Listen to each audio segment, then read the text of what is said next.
panahon ng pandemya, walang nagutom sa lungsod ng Maynila. Huwag kayong mag-alala. Pag ako wala na maibebenta, wala na mautangan, nakita niyo itong relo na ito, ipatatas ako to kay Tambunting, makaraos lang tayo.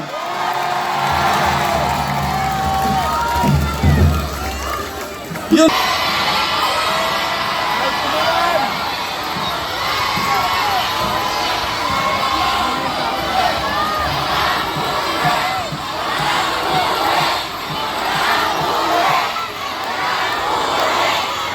Di syempre, nag-aalala ako kasi yung mga minamahal kong lolo't lola, yung mga senior citizens, shoutout naman dyan mga lolo't lola ko.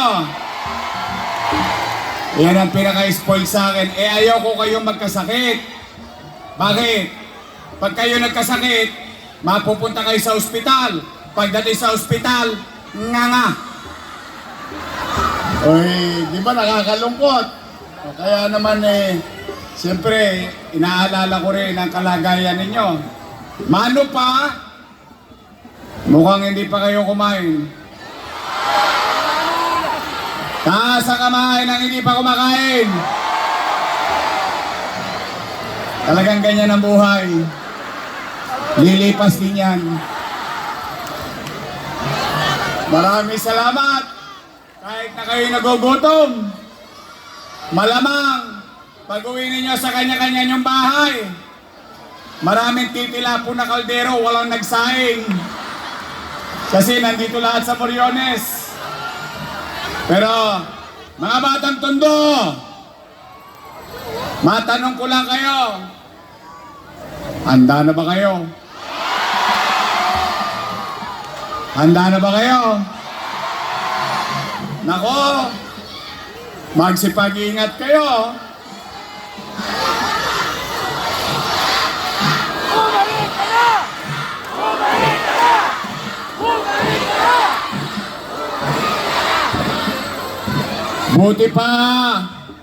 Buti pa ang mamamayan ng Maynila ang sinisigaw, bumalik ka na. Yung isa, pag ka na bumalik!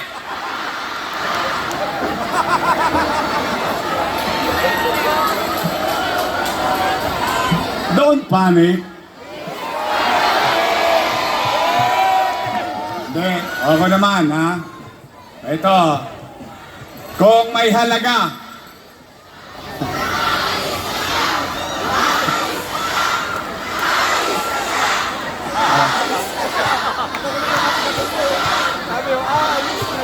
oo nga, beri nyo, simpleng bumbilya lang na Moriones, hindi pa mapalitan oh.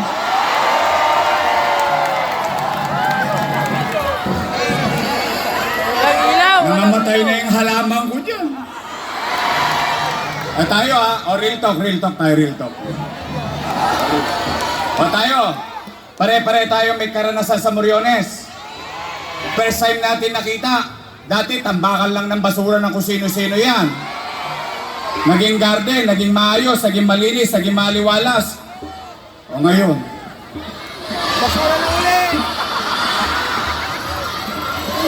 hindi, ako naman hindi naman siguro kamahalan yung bumbilya, no?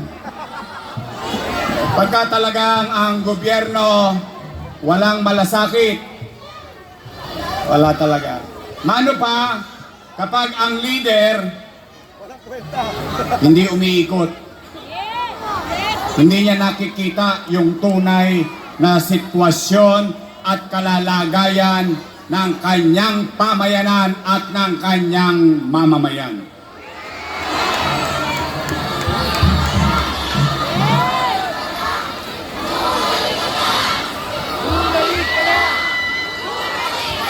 Real talk.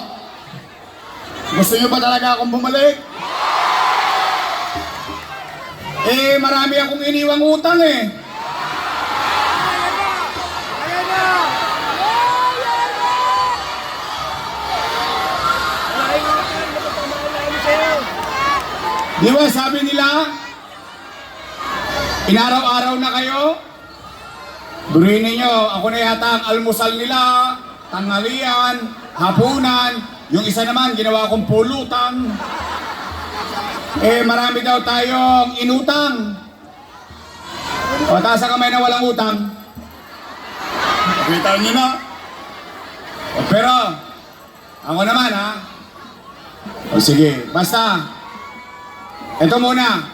Bago ko ikwento yan. Meron lang muna akong unang pakiusap. I hope pagbigyan ninyo ako. Hindi naman to kabigatan. Mga nanay ko, mga tatay ko, mga lolo ko, mga lola ko, mga batang Maynila, huwag kayong papatol sa kanila. Alam ko, nasasaktan ang damdamin ninyo sa mga masasakit na salitang binibintang nila sa akin. Alam ko, sumasakit ang tenga ninyo, gusto nyo nang umuwi, pero hindi pa binibigay yung bigas, kaya ayaw nyo pang umuwi.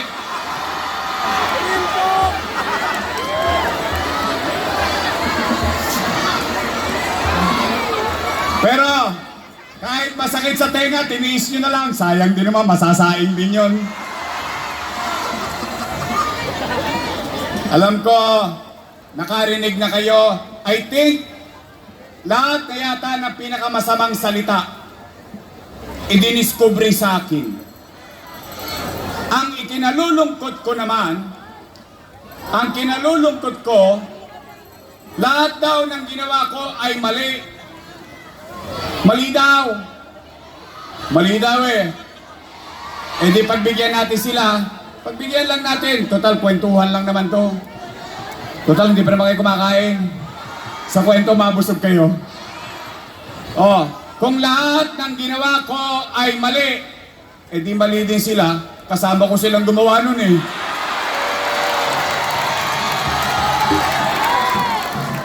Real talk lang daw, my friend. Pwede ka mag... Di ba? Tama ba? Oh, sige. Magkwento tayo na may kwenta. Kasi sila walang may kwento kasi walang kwenta. Kita nyo, marunong ako magbara. O di, tingnan natin. O, sige lang, simple lang natin. Kasi kahit pa paano, medyo marami-rami na to. Marami-rami na akong testigo. Bakit? Kayo, mga naparito, hanggang doon sa Kodli, hanggang doon sa Morsak, dito sa Wakali, mga batang Isada, kayo na naparito, at least, kayo, testigong buhay, at matangos ang ilong natin na may pagmamalaki sa mga kapit syudad natin. Noong panahon ng pandemya, walang nagutom sa lungsod ng Maynila.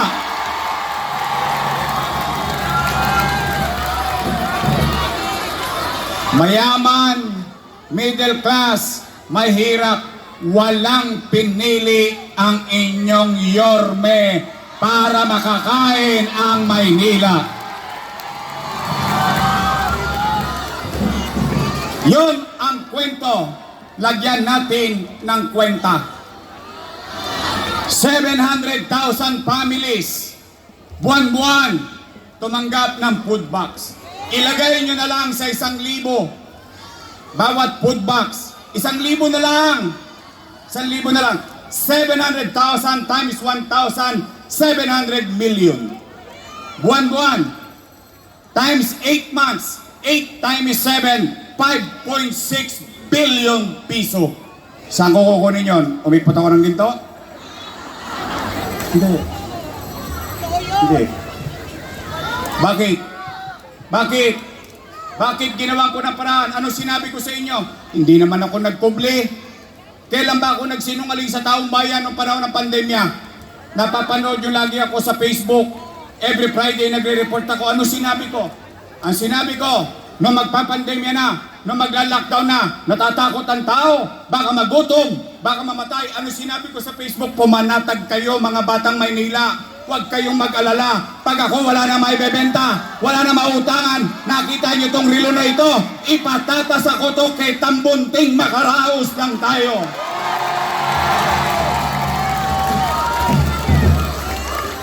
Yun ang sinabi ko. Bakit? Taas ang kamay ng ama dito. Taas ang kamay ng ina dito. Taas ang kamay ng magulang dito. Real talk. Pag walang makain ng anak nyo, gagawan nyo ng paraan? Weh, di nga. Iraraos nyo? Itatawid nyo? Yun din ang ginawa ko bilang ama ng 2 milyong Manileño noong panahon ng pandemya.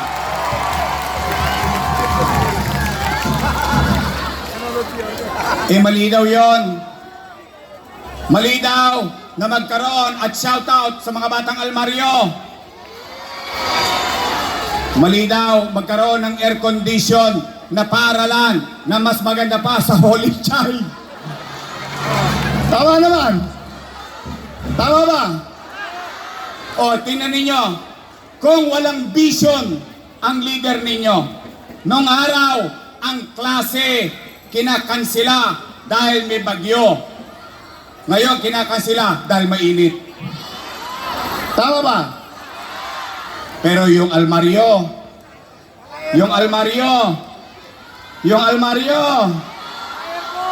bigyan ng jacket yan. Mano pa? Yun ay simula. Mano pa? Kung ang magat salamat, ang Quezon, ang Tondohay, ang Isabelo, ang Perfecto. Paano kung lahat ang public school air condition, katulad ng almaryo? Metro Manila, walang pasok sa gitna at tirik ng araw. Pero ang Maynila, may pasok. Aircon ang eskwela namin. Masama ba yun? Masama daw? Masama daw? Humigit, kumulang, 2,000 pamilya ang nagbago ang buhay. Bumagyo, uminit. Saan ka nakakita? Squatter lang dati, ngayon naka-elevator pa. Masama daw yun. Wala raw return of investment. Kailan pa naging negosyo ang gobyerno? Ang gobyerno ay gumagastos ng pera ng taong bayan para sa serbisyong ipagkakaloob sa taong bayan.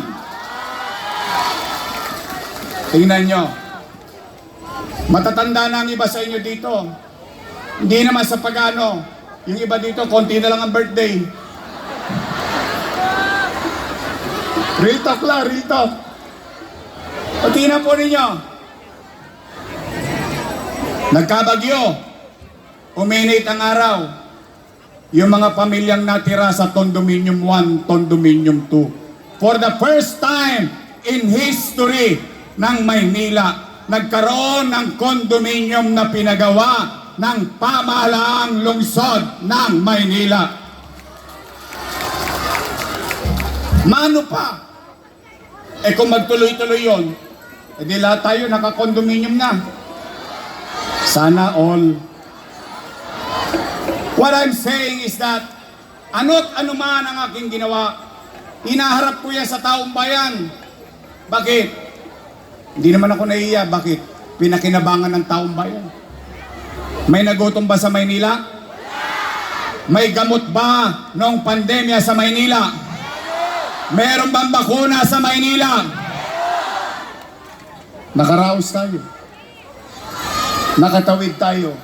Tulad ng gusto ng isang ina, ng isang ama, o ng isang magulang, mairaos niya ang kanyang mga anak.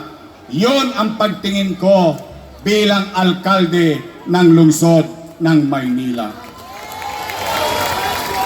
Ngayon, kung yun ay mali, hayaan ko na po kayong maghusga.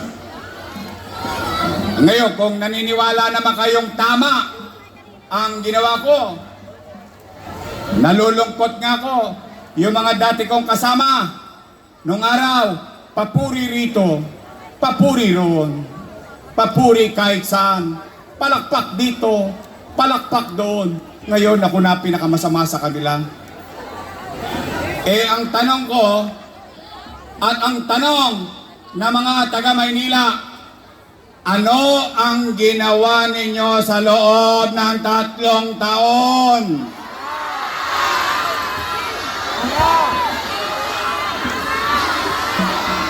Anong gusto ninyo?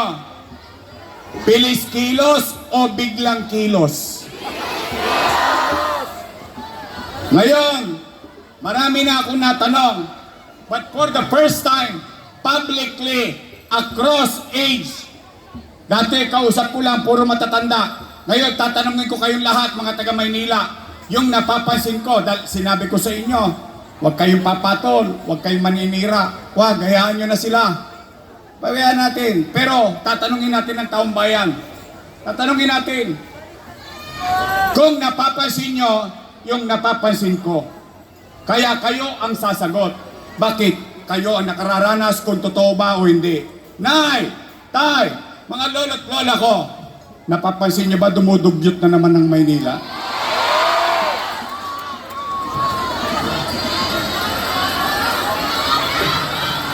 Tingnan nyo yung masinop. Tambak na naman ang basura. Ito masakit. Sinisipa taong bayan. Hindi dumating yung truck nyo.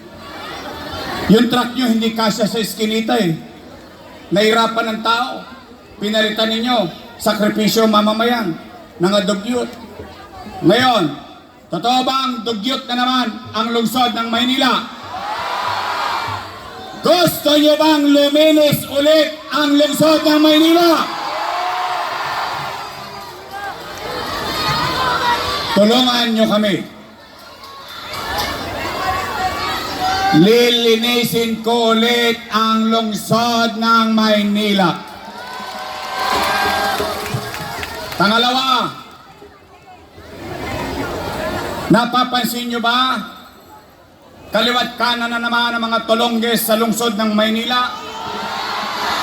Araw-araw na naman tayo sa lahat ng news outlet. Gabi-gabi, hold up dito, hold up doon. Is not dito, is not doon. Bukas kotse dito, akyat truck doon sa Arten. Ano na nangyari sa atin? Nung panahon ko, nagsialisan lahat yan, yung mga tulongges. Nangatakot lahat yan. Bakit? Dahil nung panahon natin, may gobyerno sa umaga, sa tanghali, sa hapon, sa gabi, hanggang madaling araw, may gobyerno sa lungsod ng Maynila. Ngayon, ano pakiramdam ng mga nanay? Ano pakiramdam ng mga tatay? Nangangamba. Kung yung anak nila galing sa eskwela, galing sa trabaho, pag-uwi, kung buhay pa. O baka naagaw na naman yung cellphone. O baka na hold up. Nay! Tay! May awa ang Diyos. Sa tulong ninyo, nakabalik tayo. Ibabalik ko sa inyo ang kapanatagan ng pamumuhay sa lungsod ng Maynila.